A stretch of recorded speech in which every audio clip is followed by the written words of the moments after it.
गुरुदेव, सबसे पहले तो संतवाणी चैनल की तरफ से और दर्शकों की तरफ से आपको नमो नारायण। गुरुदेव, जिज्ञासाएँ तो हमारी बहुत हैं, लेकिन इस समय मूल जो सावन माह में आपने अति महारुद्र योग और श्री शिव महापुराण का आयोजन रखा है, इसके विषय में ही जानना चाहेंगे कि आपने जो सबके कल्याण के लिए रखा है, यानी कि जन-जन के कल्याण के लिए, और उसी में एक निहित, क्योंकि सभी की कुछ अपनी निजी समस्याएँ भी होती हैं, कष्ट होते हैं, किसी का रोज़गार नहीं चल रहा या कभी किसी को संतान नहीं हो रही है, बड़ी मतलब पीड़ाएँ होती हैं, तो किसी को मतलब धन की बड़ी समस्या होती है कि सब कुछ सही होते हुए। तो ये मतलब एक ऐसा दिव्य संगम, वो भी उज्जैन श्री महाकाल की भूमि से आपने बड़े विद्वान आचार्यों को बुलाया इस अनुष्ठान के लिए। इसके पीछे मतलब क्या योजना रही गुरुदेव ये? ऐसा है जी कि मनुष्य की मनोकामनाओं की पूर्ति एक तो उनके अपने पुरुषार्थ पर निर्भर करती है और दूसरे उनकी अपनी भावना और उनका क्रियाकलाप ये सब पर, लेकिन प्रारब्ध का और दैव का भी बहुत बड़ा प्रभाव होता है। भगवान ने श्रीमद् भगवद गीता में कहा, अधिष्ठानम तथा कर्ता करणम च पृथक विधम विविधाश्च पृथक चेष्टा दैवम चैवात्र पंचमम। अर्थात किसी कार्य की सिद्धि के लिए अधिष्ठान यानी आधार, मैं व्यवहारिक अर्थ बता रहा हूँ, व्यवहार की दृष्टि से एक आधार चाहिए, बिना आधार के तो कोई काम होगा नहीं। और कर्ता यानी करने वाला, करण यानी साधन जिसके माध्यम से वो किया जाता है।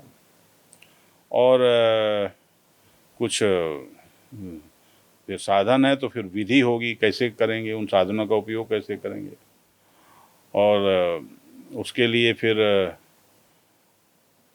चेष्टाएं तरह तरह की करनी पड़ेंगी, कर्म करना पड़ेगा। तो ये इसके साथ साथ वो कहते हैं दैवम चैवात्र पंचमम, के अधिष्ठान भी है, कर्ता भी है, करण यानी साधन भी हैं, विधि भी है, चेष्टा भी है, कर्म भी है। लेकिन उसके बावजूद एक नियंता जो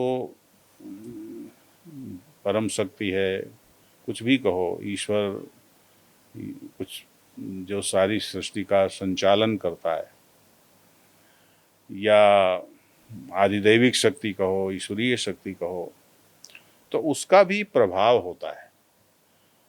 तो वह जो पांचवा हिस्सा है, जो दैव का जो प्रभाव है, उस प्रभाव से भी हमारे कर्मों के फल में अंतर आता है।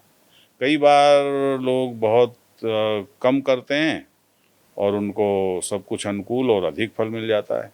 कई बार लोग बहुत प्रयास करते हैं और उनको कुछ नहीं होता।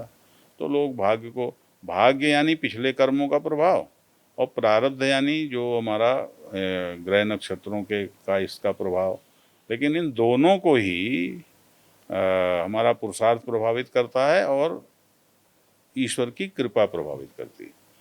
तो अनुष्ठान आदि जो हम करते हैं, तो अनुष्ठान आदि करने से या दैवाराधना करने से किसी संकल्प के साथ, ये बात ध्यान में रखनी चाहिए, जब आप किसी संकल्प के साथ, किसी कामना के साथ कुछ प्राप्त करने के लिए किसी भी दैव का आराधन करते हो, किसी भी ईश्वर के किसी भी स्वरूप की आराधना करते हो, तो उसमें विधि विधान का ध्यान रखना बहुत अनिवार्य है। आपकी श्रद्धा, निष्ठा, समर्पण और साथ में विधि विधान, और उसके साथ फिर उस कार्य को वैसे करना, तो आपको कार्य की सिद्धि निश्चित रूप से प्राप्त होती है, इसमें कोई संदेह नहीं है।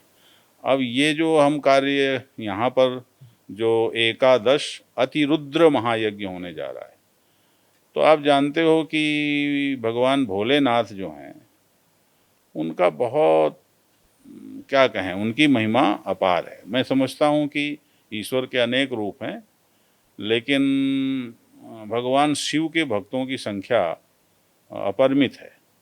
कहीं भी देखो तो लोग शिव को, अब अभी देखो, अब श्रावण में कांवड़ भी चलेगी, कितने लोग कितने कष्ट से और कांवड़ यात्रा करते हैं, कहीं भी जाओ तो आपको शिव भक्त मिल जाएंगे।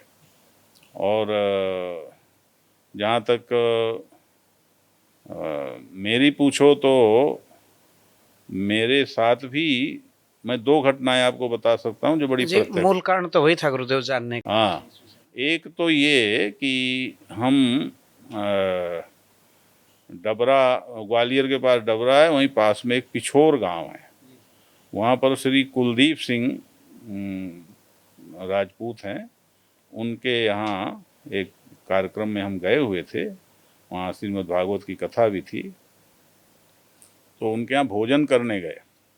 हमारे साथ अमेरिका निवासी श्री उमेश नागरकट्टे जी भी थे, जो भारत के हैं, लेकिन वो 20-22 साल की उम्र में अमेरिका गए थे और वहाँ न्यूयॉर्क विश्वविद्यालय में गणित के विभागाध्यक्ष रहे, और रिटायर होने के बाद अब वो कश्मीरी शैव वेदांत के विद्वान हैं, तो उस पर बहुत कुछ लिखने का काम कर रहे हैं। यहाँ भी आए हैं, वो रहे हैं, उस समय भी हमारे साथ थे। तो हम लोगों का वहाँ भोजन आया, हम भोजन करने ही वाले थे, थालियाँ आ गई थी कि एकदम से घर के अंदर से महिलाओं के रोने की आवाज़ आई, और वो रोने की आवाज़ बता रही थी कि जैसे बड़ा भारी दुख आया हो, जैसे आमतौर पर किसी की मृत्यु पर महिलाएं रोती हैं। तो ऐसे में जब आवाज़ हमें सुन रही है तो हम कैसे भोजन करेंगे? हमने कहा भाई ले, ये क्या बात है, क्या हुआ? तो उस घर का जो मालिक था, उन्होंने कहा नहीं नहीं आप भोजन करो। मैंने कहा कैसे भोजन करें, ऐसे भोजन होता है? मैं इतना अंदर मतलब कोई रोना है धोना और हो रोना रहा आ है। रहा है। तो उसने क्या किया, राजपूत और राजपूत जाके उनको डांट दिया, चुप, कोई नहीं रोएगा, गुरुजी भोजन कर रहे हैं। तो मैंने कहा भाई ऐसे नहीं होता, मुझे भी बताओ क्या बात है। तो फिर उन्होंने बताया कि बच्चा शायद साल भर से का भी नहीं था, वो बीमार हो गया था, उसको लेके ग्वालियर गए थे, तो डॉक्टर ने जवाब दे दिया, उसका चित्र हमें दिखाया वीडियो कॉलिंग से, तो वो बिल्कुल मरणासन, ऐसा लग रहा था कि वो बस है ही नहीं। तो मैंने तुरंत, एक मंत्र है भोलेनाथ का, जो महाकाल में जो भस्म आरती होती है, तो महाकालेश्वर की भस्म आरती के समय मैंने उसको बहुत वर्षों पूर्व उसको एक कह सकता हूँ कि जैसे सिद्ध मतलब आपके ऐसा पास बोल है। सकते हैं कि सिद्ध किया था।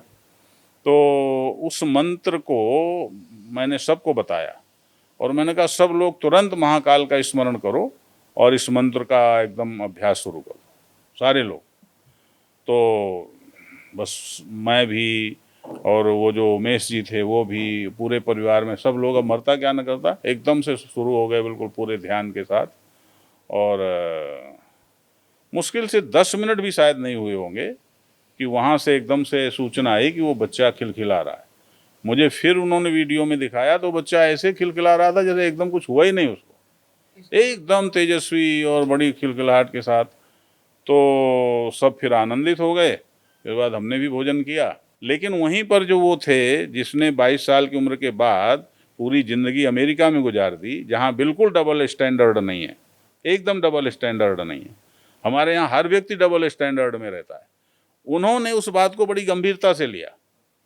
ध्यान देना, बल्कि मैं कहता हूँ कि उस परिवार ने भी, वो हो गई घटना तो उसके बाद फिर शायद वो भी भूल गए होंगे कौन सा मन था क्या था। ये आदत है, ये आदत है, ये हमारी जो है ना, बहुत क्या कहना चाहिए, बड़ी तकलीफ होती है इस स्थिति को। लेकिन वो अमेरिका का जो प्रोफेसर वो थे, उन्होंने बड़ी गंभीरता से उस बात को लिया।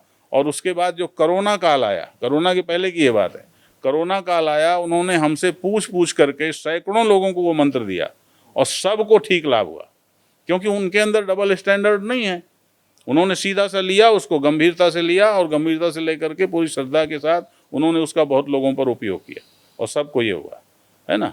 हमारे यहाँ क्या, जैसे आप पूछने लगे वो, तो फिर ये नियति थी। अरे भैया सीधी सी बात देखो कि उसका प्रभाव मिला सामने कि नहीं मिला, जो हम यहाँ तिरुद्र करने जा रहे हैं, तो ये विषय है। अब तो वहाँ पर वो एक प्रभाव वो हमारे सामने आया, तो उस पर फिर सबसे अधिक लाभ उसका हमारे उमेश जी ने लिया और उन्होंने, मैं समझता हूँ, सैकड़ों लोगों को वो मंत्र दिया और उस मंत्र के प्रभाव से जाने सबको ठीक परिणाम आए।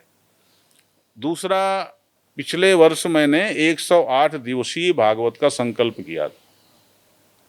मेरे मन में आया कि भागवत सब करते हैं, 18,000 श्लोक 7 दिन में तो होते नहीं, तो चलो एक बार 108 दिन में भागवत करने का प्रयास करते हैं कि कोशिश करते हैं कि पूरी भागवत कह सकें। तो वो संकल्प लिया और वो बड़ा लंबा अनुष्ठान था। उसमें चूंकि शास्त्र से ही बोलना था तो लगातार 3 घंटे रोज हम बोलते थे, तो वो लाइव भी था। तो उसको 72-73 दिन तक तो हमारा बढ़िया चला, बोलते रहे, लेकिन फिर हमारी कुछ शरीर जो है वो थोड़ा शरीर को कष्ट होने लगा और किडनी में कुछ प्रभाव ऐसा गड़बड़ हो गया, तो फिर डायलिसिस में जाना पड़ा और फिर बाकी कथा हमने डायलिसिस करवा के पूरी की।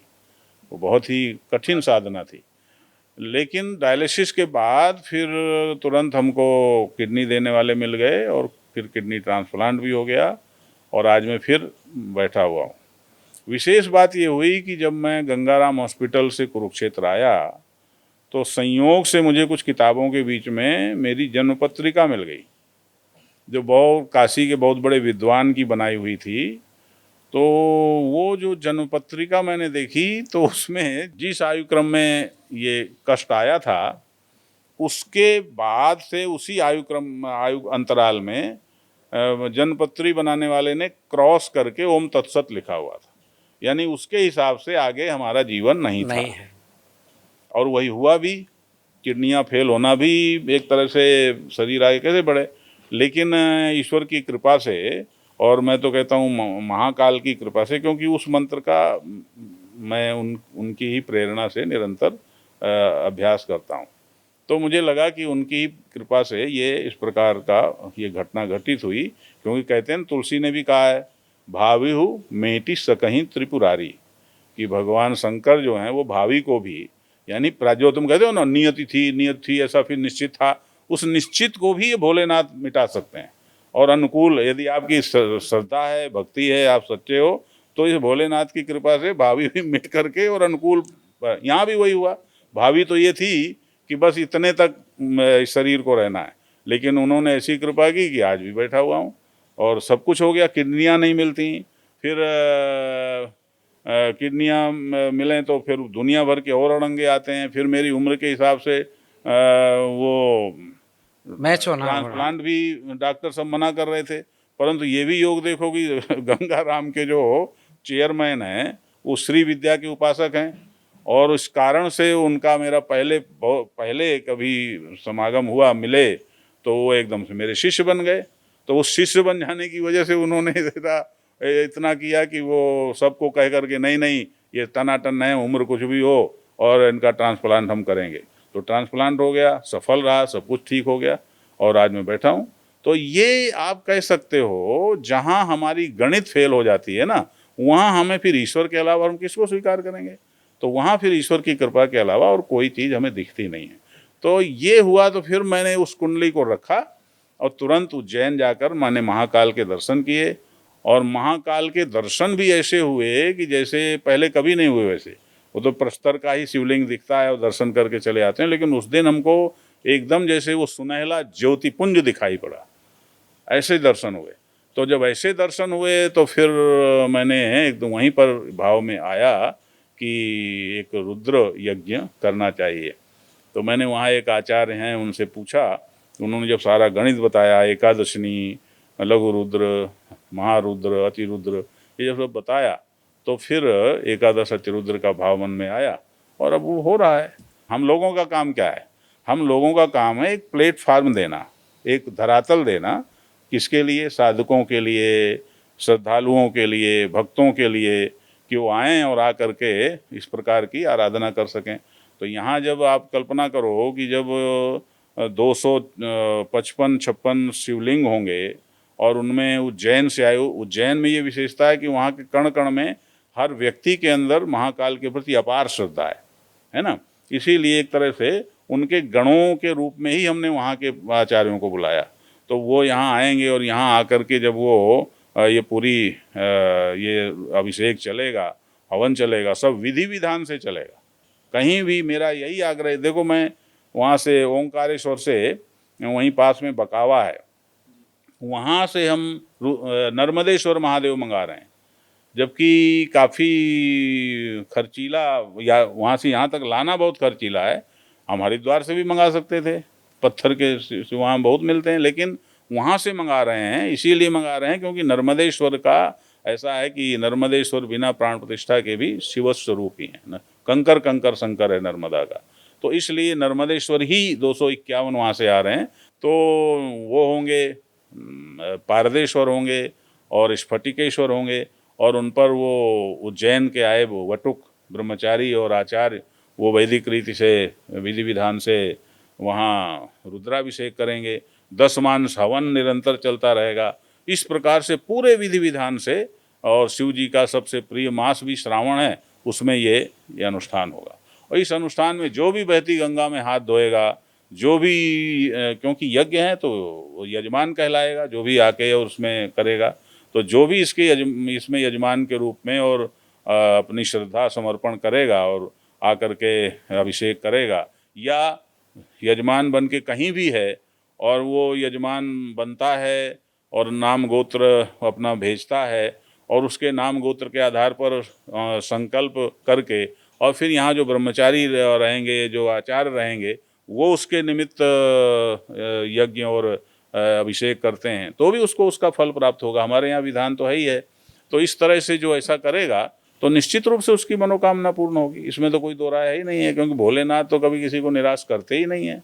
तो ये तो हमारा काम जो है वो निमित्त बनना है, तो हम निमित्त बन के और उनकी ही कृपा से, इतना बड़ा मुझे नहीं कल बना थी तो वहाँ तो कह दिया कि नहीं एक आध, नहीं, यही चर्चा का विषय हुआ गुरुदेव। लेकिन जैसे इतना बड़ा ये होगा कि ये तो बहुत बड़ा एक तरह से बहुत बड़ा अनुष्ठान है, अभूतपूर्व है। जैसा कि नाम है कि विश्व में पहली बार, और इतनी शुद्धता के साथ, तो इसलिए गुरुदेव हो सकता है जैसे आपने कहा कि महादेव सब पर कृपा करते हैं, लेकिन उसके लिए आप जैसा संत भी तो होना जरूरी गुरुदेव, देखो क्योंकि अनुष्ठान तो बहुत होते हैं, वो लेकिन देखो वो क्योंकि मेरे जैसे ये कोई बात नहीं है कि भोलेनाथ की का कृपा पात्र होना जरूरी है, वो कोई भी हो सकता है।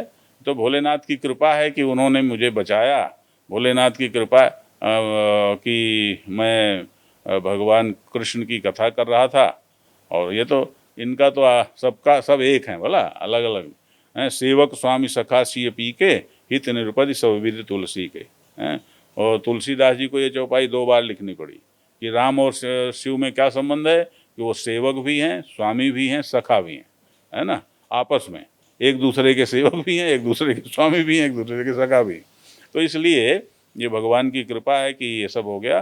तो जो भी शिव का कृपा पात्र है, उसी को शिव जो चाहें, वो उनकी ही प्रेरणा है, वही नियंता हैं, वही नियामक हैं। तो उनकी प्रेरणा से पता नहीं किस किस भक्त को यहाँ इस प्लेटफार्म से कौन कौन सा भक्त आकर के यहाँ अभिषेक कर जाएगा, या कौन कौन सा तुम्हारे चैनल के माध्यम से कौन कौन सा भक्त इसको सुनेगा, देखेगा, और फिर वो यजमानत तो स्वीकार करके, और फिर वो भले ही ना आवे लेकिन वो इस यज्ञ का फल प्राप्त कर लेगा। क्योंकि यहाँ तो 333 आचार्य रहेंगे, और वो भी उज्जैन के श्रद्धावान रहेंगे। तो इसलिए, और हमारे यहाँ विधान है कि संकल्प पूर्वक आचार्य किसी के निमित्त जो करता है उसका फल तो यजमान को ही जाता है। इसमें गुरुदेव तो वही इसका 2 प्रकार की इच्छा ही है ये सब कि ईश्वर की लीला एक तो वो श्रद्धालु हैं कि जो इस आयोजन में आना चाहते हैं यहीं पे, और एक उनकी भी इच्छा है कि हम किसी कारण से जा नहीं सकते, तो कैसे मतलब हमें ये पुण्य मिले, मतलब इस अनुष्ठान में जो शामिल आना होना। चाहते हैं तो उनका तो स्वागत है ही है, वो यहाँ आएंगे। लेकिन जो नहीं आ सकते, मान लो, तो उन्हें कुछ नहीं करना है, उन्हें अपना क्योंकि देखो यज्ञ में यजमान और दक्षिणा और विधि विधान और ऋत्विज, ये सारी चीज़ें अनिवार्य होती हैं। तो आचार्य हैं, शिव जी हैं, और वो सारा कार्यक्रम होगा, सारी व्यवस्था है, सब विधि विधान से होगा। अब उनको केवल अपना यजमानत्व स्वीकार करके और उसकी जो भी दक्षिणा राशि है वो अर्पित करके अपना नाम गोत्र उन्हें भेज देना है। तो क्योंकि बिना नाम और गोत्र के संकल्प कैसे होगा, तो नाम गोत्र उन्हें भेज देना है। तो उनमें व्हाट्सएप कर देंगे वो अपना नाम गोत्र, और साथ में वो अपना ब्यौरा भी कि हमने ये राशि इस तरह से यहाँ भेजी और हम यजमान हैं, और हमारा नाम, पिता का नाम, ये पता इसलिए ज़रूरी है क्योंकि जितने भी यजमान बनेंगे, वो चाहे यहाँ आवें और चाहे वो बाहर कहीं से भी यजमान बन जाएं, ना आ पाएँ, तो उन सभी यजमानों को, ना आ पाएंगे तो उनके नाम भी संकल्प तो यहाँ होगा ना, तो उन सभी यजमानों को बाद में, चूंकि इतना बड़ा ये अनुष्ठान हो रहा है, इतना बड़ा हो रहा है, इसमें तो महाशक्ति उत्पन्न होने वाली है, इसमें अनंत ऊर्जा उत्पन्न होने वाली है। तो यहाँ हम नेपाल से रुद्राक्ष मंगवा रहे हैं और वो रुद्राक्ष यहाँ रहेंगे और वो बहुत अधिक ऊर्जावान होकर सिद्ध हो जाएंगे। तो वो रुद्राक्ष हम सभी यजमानों को बाद में, हमारे पास नाम पता रहेगा तो उनको हम उनको भेजे जाए। सभी यजमानों को वो रुद्राक्ष की प्राप्ति होगी। अगर लेकिन वो होगी केवल यजमानों को, क्योंकि वही उसके अधिकारी होंगे।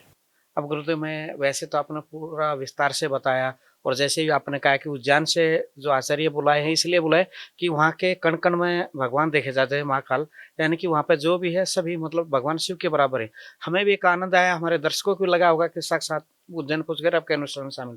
लेकिन अब गुरुदेव, इसमें जैसे कि चर्चा चली इस अनुष्ठान की, तो कई कथा वक्ता भी थे, कहने लगे बड़ा आश्चर्य है कि इतना दिव्य आयोजन कि सुबह से शाम तक मतलब अभिषेक भी चलेंगे, यज्ञ भी करना चलेंगे, पड़ेगा। और कथा भी है। ये गुरुदेव को सामर्थ्य मतलब कहाँ से मतलब आया ये इस सामर्थ्य विषय में? उसी अरे भोलेनाथ का दिया जीवन है भाई, कमाल है, उसी का दिया जीवन है, वही प्राण शक्ति है, वही सब कुछ है, उसी का वही है। सर्वम खलविदम ब्रह्म, वो शिव, सारा जगत ही शिव स्वरूप है। तो इसलिए हम लोग तो वैसे भी अद्वैत वेदांती हैं, तो यहाँ तो सब और कुछ है क्या, ब्रह्मातिरिक्त और किसकी सत्ता है? इसलिए वही है, उसी की प्रेरणा, उसी की शक्ति, उसी वही इधर ब्रह्मार्पणम ब्रह्म हवि ब्रह्माग्नौ ब्रह्मणाहुतम ब्रह्मैव तेन गंतव्यम ब्रह्म कर्म समाधिना। ब्रह्म ही ब्रह्म है और कुछ भी नहीं है, शिव ही शिव है और कुछ भी नहीं है। इसलिए ऐसा कुछ नहीं, वो कहाँ से शक्ति आएगा, ये हाड़ मास का चोला तुम्हें दिख रहा है, लेकिन इसमें शिव की कृपा ही सब कुछ कर रही है। शिव की कृपा से ही ये प्रेरणा वो करा लेता है। अच्छा, और हमारे अंदर कोई ऐसी बात आती है तो हम उसको बोल देते हैं, है ना, बोल करके फंस जाना अच्छा रहता है। अच्छी चीज़ को बोल दो तो फिर उसे कर डालोगे, और बुरी चीज़ को मत बोलो तो धीरे धीरे तुम्हें लगेगा अरे ये तो गड़बड़ था, अच्छा हुआ नहीं बोला, तो फिर इसको नहीं करना। तो हमने तो बोल दिया तो भले कितना बड़ा हो, अब समाज को पता लग गया तो करना ही पड़ेगा। तो वो हो रहा है, उसी की शक्ति से हो रहा है। और ये जरूर है कि है बहुत विशाल भाई, और लेकिन विधि विधान से हम समझौता नहीं करते, कभी भी नहीं करते। हमने एक बार लक्ष्य चंडी किया था तो 2.5 महीने तक 250 विद्वान आचार्यों ने किया था, संख्या से कोई समझौता नहीं। ये आजकल तो हे भगवान क्या तमाशा करते हैं, कोटि चंडी है, कोटि चंडी कौन तमाशा है? कोटि चंडी, कोटि चंडी हो रहा है, कितने दिन में हो रहा है? 1 सप्ताह में हो रहा है। कहाँ हो रहा है? फलाना पार्क में हो रहा है। कैसे हो रहा है? कि ऐसे लोकतांत्रिक रीति से हो रहा है। ये क्या तमाशा है लोकतांत्रिक रीति? शिव जी से अधिक लोकतांत्रिक ईश्वर कोई दूसरा नहीं है। परम ये कहना चाहिए कि गॉड ऑफ डेमोक्रेसी हम ये कह सकते हैं, सबसे महान जो लोकतांत्रिक देवता। वैसे हमारे राम भी हैं, कृष्ण भी हैं, सभी हैं, लेकिन शिव जी तो महाराज, उनकी बारात में देखो, ये वो तो भूत भी, प्रेत भी, पिशाच भी, वहीं सिंह भी बैठा है, वहीं वृषभ भी, बैल भी बैठा है, वहीं मोर भी है, वहीं सांप भी है, वहीं चूहा भी है। क्या मतलब, क्या समरसता है, क्या ब्रह्म स्वरूपता। ब्रह्म का यदि चित्रांकन करना है तो शिव के रूप में ही हो सकता है, याद रखो। तो यह जो शिव महाराज, क्या पूछना है, क्या पूछना है। इसलिए ये तो इतना दिव्य दरबार बनने वाला है कि अब भाई मैं क्या बताऊं, हमको तमाशा आता नहीं है, और तमाशा लोग करते हैं तो वहाँ हल्ला मच जाता है, लेकिन हम तो तमाशे वाले हैं नहीं। हम तो बस ठीक है, ईश्वर की कृपा से विधि विधान से समझौता नहीं होगा। विधि विधान से जब कितना श्रम पड़े, मैंने आचार्यों को भी कह दिया कि भाई देखो श्रावण में पूरा करना है, संख्या बताओ, वो जितनी संख्या, इसीलिए इतने शिवलिंग हैं, इतने शिवलिंग इसीलिए हैं ना, ताकि वो संख्या पूरी हो सके। क्योंकि यदि संख्या पूरी नहीं हुई तो हमारा वो अधूरा रह जाएगा। अच्छा, और यजमानों पर भी हम आश्रित नहीं हैं, हमारे आचार इतने हैं कि यदि कोई भी किसी, अब दुर्भाग्य है कि जिसका सौभाग्य होगा वही तो यजमान बनेगा, जिसका विवेक होगा, सौभाग्य। यहाँ लोगों को तो अपनी बुद्धि पर ही भरोसा नहीं है। यहाँ तो अरे वहाँ वो कौन गया, अरे वहाँ वो फिल्म एक्टर गया, तो बस वो खुद भागे भागे चले जाएंगे। वहाँ वो कौन गया कि वो सेलिब्रिटी वहाँ गया, तो वो भागे भागे चले जाएंगे। तो जिसके पास अपना विवेक होगा, शिव जी के प्रति श्रद्धा होगी, और उसका सौभाग्य होगा, अच्छे कर्म होंगे, वही इसमें यजमान बनेगा, वही जुड़ेगा। और तो जुड़ेंगे जितने उतने ठीक है, नहीं जुड़े तो भी हमने इतनी संख्या आचार्यों की रखी है कि वही वही करें तो भी हमारा अनुष्ठान तो पूर्ण होगा ही होगा, उसमें संख्या में कोई कमी आने वाले नहीं। बहती गंगा में जो यजमान हाथ धो लेंगे उनका भी कल्याण हो जाएगा, ये गणित। अब गुरुदेव बड़ा दिव्य संगम है वो, एक तो सावन मास का समय है बिल्कुल महादेव का, और ऊपर से श्री गीता की जननी भगवान श्री कृष्ण की अरे लीला, कुरुक्षेत्र मतलब तो एक दिव्य संगम है ये इस समय। और हमारे लिए तो आपके माध्यम से हमें बड़ा सौभाग्य मिला और हमारे दर्शकों को भी कि ये दिव्य आयोजन, मतलब एक साथ दो संगम, दिव्य अरे संगम, ये बेटा कभी नहीं हुआ सुनो ऐसा। सुनो, कुरुक्षेत्र जो है देवताओं की यज्ञ भूमि है, देवताओं की यज्ञ भूमि है कुरुक्षेत्र, वैदिक तीर्थ है, ये महातीर्थ है, युग तीर्थ है। ये कुरुक्षेत्र द्वापर युग का युग तीर्थ है, सतयुग का युग तीर्थ नैमिषारण्य हैं, त्रेता का युग तीर्थ पुष्कर है, द्वापर का युग तीर्थ कुरुक्षेत्र है, और कलयुग की युग तीर्थ गंगा है। ये युग तीर्थ है, और यहाँ पर तो देवताओं ने, इंद्र ने भी यहाँ यज्ञ किया, ये यज्ञ भूमि ही है। इसलिए यहाँ जो ये यज्ञ हो रहा है, यहाँ जो बनेगा उसका वैसे ही शास्त्र गुणित फल शास्त्रों में लिखा हुआ है। इसलिए ये तो बस भोलेनाथ की इच्छा है। मेरे मन में कोई पहले ऐसी योजना नहीं थी। मैं उज्जैन गया, मुझे ऐसे दिव्य दर्शन, जब दर्शन करने गया तब भी ऐसी योजना नहीं थी। ऐसे दिव्य दर्शन हुए कि उस समय एकदम से मन में आया, वो दिव्य दर्शन की वजह से। ऐसे पहले मैं बड़ा गुस्सा हुआ, वहाँ वो दहलीज तक ही, अरे मैंने कहा यार हम महामंडलेश्वर हैं अखाड़े के, हमको अंदर नहीं जाने देते। तो बोले महाराज यहाँ ऐसा नियम है कि आप पहले सूचना दे देते तो जो यहाँ का कलेक्टर है खुद ही आपको दर्शन कराने आता, लेकिन आपने सूचना दी नहीं। हमने कहा हमें सूचना देने की फिर आप बोले आप जैसा को, तो मैंने कहा नहीं, हम आपकी व्यवस्था को मानते हैं, यदि ऐसी आपने अनुशासन बना रखा है तो हम दहलीज के अंदर नहीं जाते। भोलेनाथ हैं वो तो ऑलरेडी हमारे हृदय में, हमसे कोई, हमसे अलग थोड़े ही हैं भोलेनाथ से। भोलेनाथ नहीं है तो कौन है ये बताओ?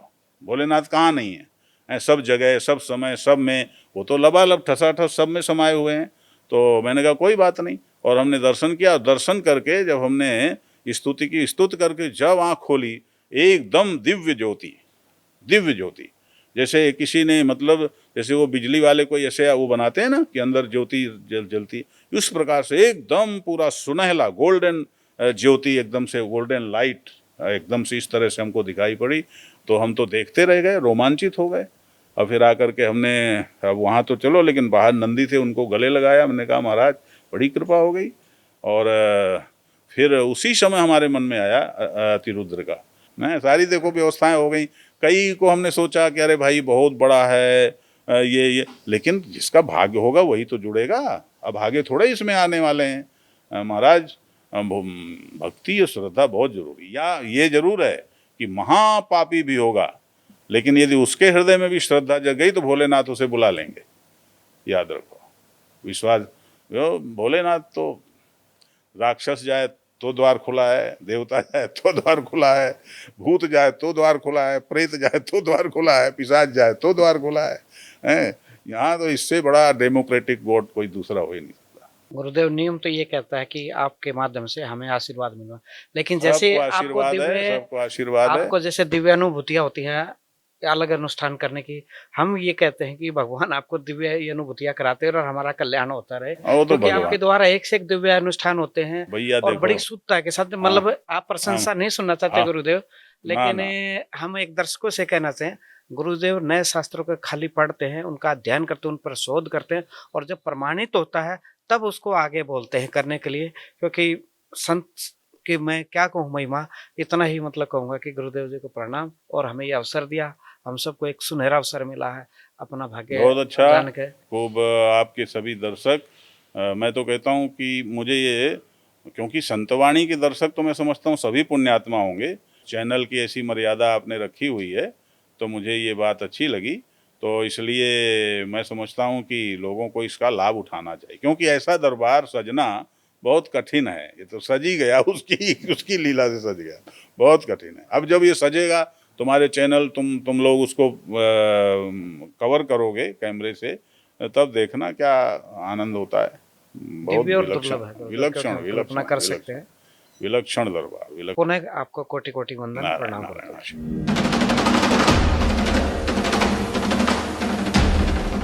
आप हमारे संत वाणी चैनल को सब्सक्राइब करें, वीडियो को लाइक करें, शेयर करें और हाँ, बेल आइकन पर क्लिक करना बिल्कुल ना भूलें।